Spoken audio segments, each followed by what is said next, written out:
నమస్తే, welcome to VPR economics. మనం Indian ఎకానమీలో భాగంగా చిరంజీవి సార్ ఎకానమీ బుక్లో నుంచి నూతన ఆర్థిక సంస్కరణలు అనేటటువంటి అంశాన్ని టాపిక్ని డిస్కస్ చేస్తూ ఉన్నాం. దానిలో భాగంగా మనము గత వీడియోలు చాలా వీడియోలు చేసుకున్నాం. ఇప్పుడు ఈ వీడియోలో ఈ ఆర్థిక సంస్కరణలు మనం రెండు దశలుగా చెప్తాం. అది మొదటి దశ సంస్కరణలు, రెండో దశ సంస్కరణలు అని చెప్తాం. అంటే ఇప్పుడు చెప్పే దాంట్లో ఆల్రెడీ చెప్పుకున్న విషయాలు చాలా వరకు రిపీట్ అవుతాయి, కొన్ని కొత్త విషయాలు అనేవి మీకు ఉంటాయి. అయితే ఇది డిస్కస్ చేసే ముందు ఇంకొక విషయాన్ని మనం క్లారిఫై చేసుకుందాం. ఎందుకంటే చాలామంది కామెంట్ చేస్తున్నారు. నేను ఎందుకోసం అంటే ఎవరు కామెంట్ చేసినా దానికి ఖచ్చితంగా రిప్లై అనేది ఇస్తున్నాను.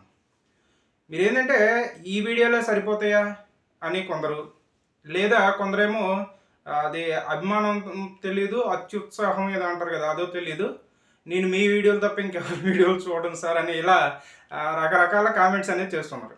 అది మంచిదే, నాకు కూడా ఎంకరేజ్మెంట్. కాకపోతే ఇక్కడ ఎవరైనా సరే మన ఛానల్ ఫాలో అయ్యే వాళ్ళకి చెప్పేది ఒకే ఒక విషయం ఏంటంటే, మీరు ఏ బుక్ అయినా, మీరు ఎవరి కోచింగ్ తీసుకున్నా మీకు అది ఒక బేస్గా మాత్రమే ఉపయోగపడుతుంది. ఇప్పుడున్న ఎగ్జామ్ తీరుతెన్నులు బట్టి మీరు ఏ బుక్ ప్రిపేర్ అయినా, ఎవరి క్లాసులు విన్నా అందులో నుంచే వస్తాయని ఎవ్వరమీ చెప్పలేము. మీకు ఒక బేస్ మాత్రం ఏర్పడుతుంది, ఒక కాన్ఫిడెన్స్ అనేది మాత్రం వస్తుంది. సో దాంతో మీ నాలెడ్జ్ని మీరు బిల్డ్ చేసుకోవడమే. అయితే కరెంట్ ఈవెంట్స్ పైన ఎక్కువగా ఫోకస్ చేయండి. అటు సైన్స్ అండ్ టెక్నాలజీకి, ఇటు ఎకానమీ, రెండు కూడా ఇబ్బంది పెట్టేటువంటి అవకాశం ఏదో ఉంది. కాబట్టి మీరు కరెంట్ అఫైర్స్ పైన ఎక్కువగా ఫోకస్ పెట్టాలి. ఒక చిన్న ఎగ్జాంపుల్ చెప్తా చూడండి. ఎవరో మన సబ్స్క్రైబర్ ఒకరు కామెంట్ చేశారు, సాలిడ్ వేస్ట్ మేనేజ్మెంట్ గురించి క్లాస్ చేయండి సార్ అని. అందుకోసమనే నేను ఈ విన్నర్స్ బుక్ అనేది చూశాను. అంటే ఈ లేటెస్ట్ ఎడిషన్ కాకుండా దీనికంటే ముందు ఎడిషన్ నా దగ్గర ఉంది, అది చూశాను.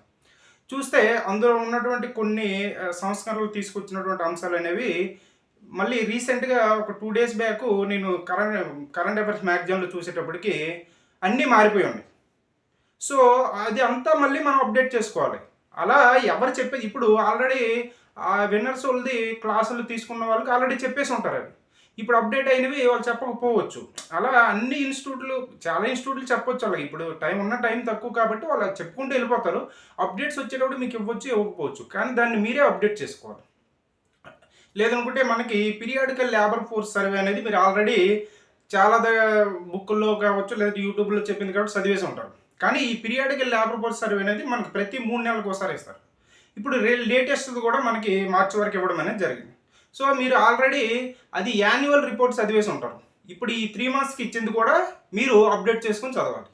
సో అలా మనకి ఎప్పటికప్పుడు మారిపోతూ ఉంటుంది. కాబట్టి ఇప్పుడు నేను ఎప్పుడో చెప్పేది, ఇప్పుడు ఎగ్జాంపుల్కి మీకు 2023-24కి సంబంధించినటువంటి ఆర్థిక సర్వేని బేస్ చేసుకొని మీకు చాలా వరకు డేటా అనేది చెప్పాను. సో నెక్స్ట్ ఆర్థిక సర్వే వచ్చింది అనుకోండి, ఈ పాత చెప్పిన డేటా అంతా వేస్ట్ అయ్యి కొత్త ఆర్థిక సర్వేలో ఉన్న అంశాలు తీసుకొని మనం అప్డేట్ చేసుకోవాలి. అదే టాపిక్ మీరు అప్డేట్ చేసుకోవాలి. నేను చెప్పొచ్చు, చెప్పలేకపోవచ్చు. సో అది ఒకరి మీద ఎప్పుడు ఆధారపడకండి. మీకు ఏ బుక్ అయినా, ఏ యూట్యూబ్ ఛానల్ అయినా, ఏ కోచింగ్ సెంటర్ అయినా ఇప్పుడున్న ఎగ్జామ్ తీరుతెన్నులు ఎలా వస్తాయి ఏంది అనేది ఎవరికి తెలియదు. అది మీకు ఒక బేస్గా మాత్రమే ఉపయోగపడుతుంది. కాబట్టి మీరు ఈ వీడియోలు విని కాన్ఫిడెన్స్ తెచ్చుకొని మీకు మీరు ఇంకా సబ్జెక్ట్ ఇంప్రూవ్ చేసుకుంటే తప్పించి, కానీ పూర్తిగా నా వీడియోల మీద ఆధారపడడం అనేది అది రాంగ్. నా వీడియోలను కాదు కానీ ఎవరి వీడియోలైనా సరే మీరు పూర్తిగా ఆధారపడడం అనేది రాంగ్. ఒక బుక్ మీద ఆధారపడినా రాంగే.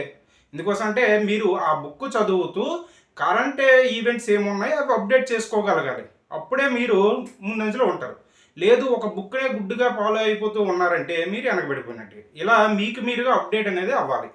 అయితే ఇప్పుడు మనం క్లాస్లోకి వెళ్ళిపోతే విషయం ఏంటంటే, ఈ నూతన ఆర్థిక సంస్కరణల్ని మనం 2 దశలుగా చెప్తాం.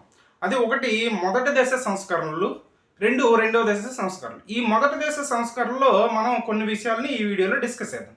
అందులో మొట్టమొదటిగా మనం చూసుకున్నట్టయితే ప్రభుత్వ రంగ గుత్తాధిపత్యాన్ని తగ్గించడం. ప్రభుత్వ రంగ మొదటి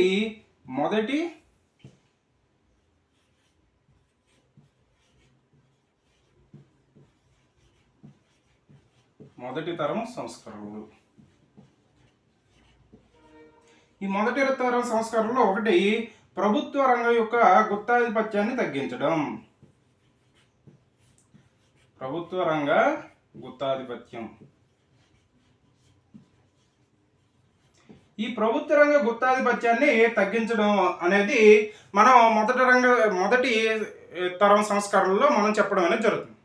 అయితే మనకి 1948లో మొదటి పారిశ్రామిక తీర్మానాన్ని తీసుకొచ్చి ఇందులో మనకి మిశ్రమ ఆర్థిక వ్యవస్థకి ప్రాధాన్యత ఇవ్వడం అనేది జరిగింది. ఆ తర్వాత 1956లో రెండవ పారిశ్రామిక విధాన తీర్మానాన్ని తీసుకొచ్చి పూర్తిగా మిశ్రమ ఆర్థిక వ్యవస్థకి బలమైనటువంటి పునాది అనేది పడి మనకి ప్రభుత్వ రంగానికి అనేక అంశాల్లో గుత్తాధిపత్యం ఇవ్వడం అనేది జరిగింది. అలా మనకి ఈ రెండవ పారిశ్రామిక తీర్మానంలో మనకి ప్రభుత్వ రంగానికి 17 పరిశ్రమల్లో సంస్థల్లో గుత్తాధిపత్యం అనేది ఇవ్వడం అనేది జరిగింది ప్రభుత్వానికి. ఆ 17 పరిశ్రమల్లో సంస్థల్లో ప్రభుత్వానికి గుత్తాధిపత్యం ఉంటుంది. దాని తప్ప వేరే వాళ్ళకి అవకాశం అనేది ఉండదు. సో వాటిని తగ్గించేయడం అనేది జరిగింది. ఎందుకు 1991లో మనం తెచ్చినట్టు సంస్కరణలు అనేది ఏంటి, ప్రభుత్వ రంగ పాత్రని తగ్గించేయడం కదా. సో అలా మనకి దీన్ని ప్రస్తుతం 2కి తీసుకురావడం అనేది జరిగింది. ప్రస్తుతం 2 పరిశ్రమలకి తీసుకురావడం అనేది జరిగింది. ప్రస్తుతం 2 పరిశ్రమలకు తీసుకొచ్చేయడం అనేది జరిగింది. అవి ఏంటంటే రైల్వే ఒకటి, అణు విద్యుత్ ఒకటి. ఈ రెండింటి మాత్రమే ప్రభుత్వానికి గుత్తాధిపత్యం ఉంది. మిగతా అన్నింటికి కూడా ప్రైవేట్ రంగానికి అనుమతులు అనేవి ఇవ్వడం అనేది జరిగింది. నెక్స్ట్ది రెండో అంశంగా మనం చూసుకున్నట్టుగైతే లైసెన్సింగ్ విధానం.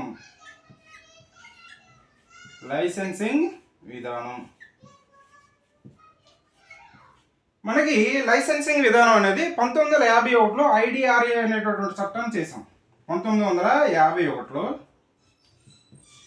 IDRA industrial development and regulation యాక్ట్ని చేసి దీనిలో మనం PLQ అనేటువంటి పద్ధతిని తీసుకొచ్చాం. పర్మిషన్, లైసెన్స్, కోటా విధానాన్ని తీసుకురావడం అనేది జరిగింది. ఇలా మనకి ఈ పర్మిషన్, లైసెన్స్, కోటా విధానాన్ని తీసుకొచ్చి అనేక ఇతర ప్రైవేట్ సంస్థల్ని అణచివేయడం అనేది జరిగింది. అంటే ప్రభుత్వ రంగ సంస్థలకు గుత్తాధిపత్యాలు ఇచ్చి ప్రైవేట్ సంస్థల్ని తొక్కివేయడం అనేది జరిగింది. అలా తీసుకొచ్చినటువంటి ఈ లైసెన్సింగ్ విధానాన్ని ఎత్తివేసేయడం అనేది జరిగింది. ఈ లైసెన్సింగ్ విధానాన్ని ఎత్తివేసి ప్రస్తుతం 4 పరిశ్రమలకు మాత్రమే ఈ లైసెన్సింగ్ విధానాన్ని ఉంచడం అనేది జరిగింది. అది ఒకటి రసాయన పరిశ్రమలు. హానికరమైనటువంటి రసాయన పరిశ్రమలకి లైసెన్సింగ్ తప్పనిసరి. అదేవిధంగా పారిశ్రామిక పేలుడు పదార్థాలు తయారు చేసేటటువంటి పరిశ్రమలకు కూడా లైసెన్సింగ్ విధానాన్ని ఇవ్వడం అనేది జరిగింది. అదేవిధంగా మనకి విమానాల విడిభాగాలు తయారు చేసేటటువంటి సంస్థలకి లైసెన్సింగ్ అనేది ఉంది ప్రస్తుతం. అదేవిధంగా 4వది ఏంటంటే మనకి పొగాకు, అదేవిధంగా సిగరెట్ వీటికి సంబంధించినటువంటి వస్తువుల్ని తయారు చేసేటటువంటి సంస్థలకి లైసెన్సింగ్ విధానాన్ని ప్రస్తుతం అమలు చేయడం అనేది జరుగుతుంది. అయితే నెక్స్ట్ది మొదటి తరం సంస్కరణలో మనం చెప్పుకోబోయే అంశం 3వ అంశం ఏంటంటే మనకి పన్నుల సంస్కరణలు. ఎందుకోసం అంటే పన్నులు అధికంగా ఉండడం అనేది భారంగా ఉంటుంది కాబట్టి మనకి పన్ను సంస్కరణలు కూడా తీసుకురావడం అనేది జరిగింది. అలా మనకి 1991లో రాజా చెల్లయ్య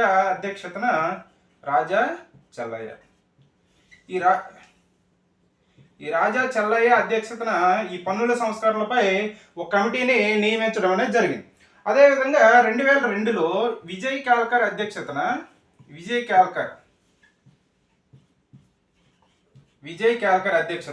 కూడా ఒక పన్నుల సంస్కరణలపై ఒక కమిటీని నియమించడం అనేది జరిగింది.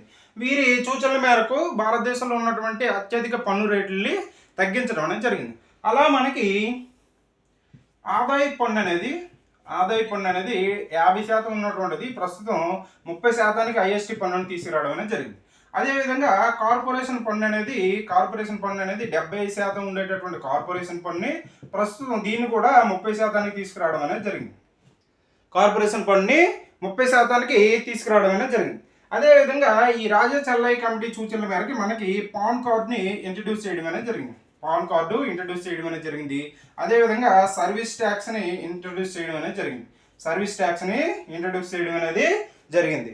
అదేవిధంగా మనకి ఈ సేల్స్ ట్యాక్స్ ప్లేస్లో వ్యాట్ అనేటువంటి దాన్ని వాల్యూ యాడెడ్ ట్యాక్స్ని ఇంప్లిమెంటేషన్ చేయడం అనేది జరిగింది. ఇలాంటి సంస్కరణలు మనకి అదేవిధంగా GSTని ప్రవేశపెట్టడం కూడా జరిగింది. 2017లో మనం GSTని కూడా ప్రవేశపెట్టుకోవడం అనేది జరిగింది.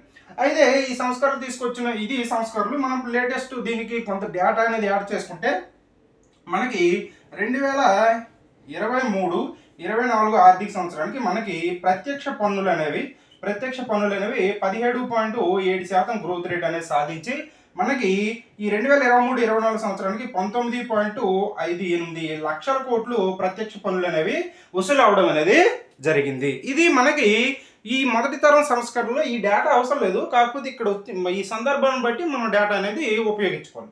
సో మనకి 2023-24 సంవత్సరంలో ప్రత్యక్ష పన్నులు అనేవి 17.7% వృద్ధి రేటు సాధించి 19.58 లక్షల కోట్లు మనకి ప్రత్యక్ష పన్నులు అనేవి బడ్జెట్లో అనుకున్న దానికంటే ఎక్కువ మనం సాధించడం అనేది జరిగింది. ఈ విధంగా మనకి ఈ ప్రభుత్వ రంగ సంస్కరణలు అనేవి మొదటి ప్రభుత్వ రంగ గుత్తాధిపత్యం అంటే మనకి ప్రభుత్వ రంగానికి కేటాయించినటువంటి 17 పరిశ్రమల్ని నుంచి మనం వాటిని అలా తగ్గించుకుంటూ 2 పరిశ్రమలకు తీసుకురావడం అనేది జరిగింది. అది రైల్వే ఉండు అణు విద్యుత్ అనేది మనం చెప్తాం. నెక్స్ట్ ఈ లైసెన్సింగ్ విధానం 1951లో తీసుకుంది. ఐడిఆర్ఏ చట్టంలో మనకి పిఎల్క్యూ పద్ధతి తీసుకున్నాం, పర్మిషన్ లైసెన్స్ కోటా విధానం.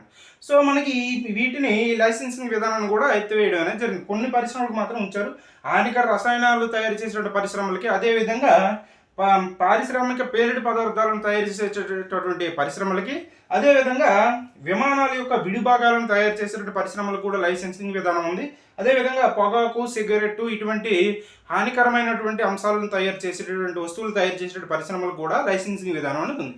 అదేవిధంగా పన్నుల సంస్కరణలు కానీ మనం చూసుకున్నట్టుగైతే ఈ పన్నుల సంస్కరణలు అనేవి మనకి 1991లో రాజా చెల్లై కమిటీని వేశారు పన్నుల సంస్కరణలకి. అదే 2002లో విజయ్ కేల్కర్ కమిటీని వేశారు. ఈ కమిటీల యొక్క సూచనల మేరకు మనకు ఆదాయం పన్నుని మిగతా పన్నులు కూడా తగ్గించడం అనేది జరిగింది. ఆదాయ పన్ను ఏమో 50% నుంచి 30% తీసుకొచ్చారు. అదేవిధంగా ఈ కార్పొరేషన్ పన్ను ఏమో 70% నుంచి 30%కి పాన్ కార్డుని ఇంట్రడ్యూస్ చేయడం, అదేవిధంగా సర్వీస్ ట్యాక్స్ని తీసుకురావడం, ఇంట్రడ్యూస్ చేయడం, వ్యాట్ని ఇంట్రడ్యూస్ చేయడం అనేది, అదేవిధంగా జిఎస్టీని ఇంట్రడ్యూస్ చేయడం, ఇవన్నీ కూడా పన్ను సంస్కరణలుగా మనం చెప్పడం అనేది జరుగుతుంది. నెక్స్ట్ కానీ మనం చూసుకున్నట్టుగైతే ఎఫ్డిఐ సంస్కరణలు.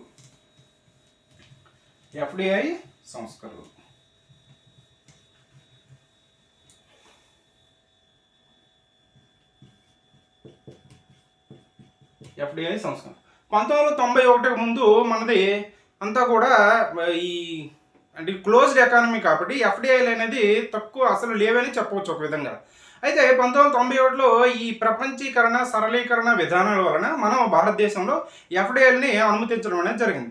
అలా మనకి ఇప్పుడు ప్రస్తుతం భారతదేశంలో అనేక అంశాల్లో మనం ఈ ఎఫ్డిఐల్ని పూర్తి స్థాయిలో 100% కూడా అనుమతించడం అనేది జరుగుతుంది. అలా చూసుకున్నట్టుగైతే మనకి రక్షణ రంగంలో గరిష్టంగా 100% అనుమతిస్తున్నారు. అదేవిధంగా బ్యాంకింగ్ రంగంలో అయితే 74% వరకు ఎఫ్డిఐలను అనుమతిస్తున్నారు. అదేవిధంగా ఇన్సూరెన్స్లో మనకి బీమా కంపెనీల్లో కూడా 74%, అదేవిధంగా ప్రింట్ మీడియాలో అయితే 24% వరకు ఎఫ్డిఐల్ని భారతదేశంలో అనుమతిస్తూ ఉండడం అనేది జరిగింది. అయితే మనకి రీసెంట్గా మనకి ఫిబ్రవరిలో ఆర్బీఐ ఇచ్చినటువంటి రిపోర్ట్ ప్రకారం భారతదేశంలోకి ఎఫ్డిఐల ప్రవాహం అనేది మనకి తగ్గిపోవడం అనేది జరిగింది. 2023-24 నాటికి ఫిబ్రవరి నాటికి చూసుకున్నట్టుగైతే ఈ ఎఫ్డిఐలు అనేది భారతదేశంలో మనకి 14.71 బిలియన్ డాలర్లుగా ఉన్నది. భారతదేశానికి ఎఫ్డిఐలు అనేవి 2023-24 సంవత్సరానికి వచ్చిన ఎఫ్డిఐలు కానీ 14.71 బిలియన్ డాలర్లు అనేవి ఉన్నాయి. అదే గత సంవత్సరం 2022-23 కానీ ఎఫ్డిఐలు కానీ మనం చూసుకున్నట్టుగైతే 26.71 బిలియన్ డాలర్లు అనేవి ఉండేది. సో ఇది డిక్లైన్ అనేది ఉంది. ఎంత 45.5% మనకి ఎఫ్డిఐలు అనేవి ఈ సంవత్సరం తగ్గిపోయినట్టుగా మనకి ఆర్బీఐ బులెటిన్ అనేది తెలియజేస్తూ ఉన్నది. ఈ విధంగా ఎఫ్డిఐ సంస్కరణలు అనేవి భారతదేశంలో మనకి ఈ మొదటి తరం సంస్కరణలుగా మనం చెప్పడం అనేది జరుగుతుంది. నెక్స్ట్ ఇది మనం చూసుకున్నట్టుగైతే 5వ అంశం బ్యాంకింగ్ సంస్కరణలు.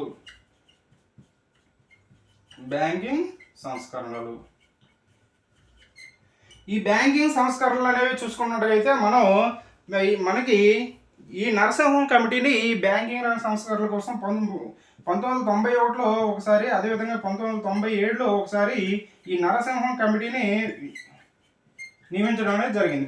బ్యాంకింగ్ రంగ సంస్థల కోసం మనకి నరసింహం కమిటీని అయితే ఇక్కడ మీరు గమనించాల్సినటువంటి విషయం ఏంటంటే ఈ ఎవరెవరు ఏ కమిటీలు వేస్తున్నాం అనేది మనకి మ్యాచింగ్లో అడిగేటటువంటి అవకాశం అయితే ఉంది కాబట్టి ఇవి కూడా గుర్తుపెట్టుకోవాలి. ఏ రంగం సంబంధించినటువంటి కమిటీ ఏది అనేది గుర్తుపెట్టుకోవాలి. ఈడ్స్ కూడా గుర్తుపెట్టుకుంటే మంచిది.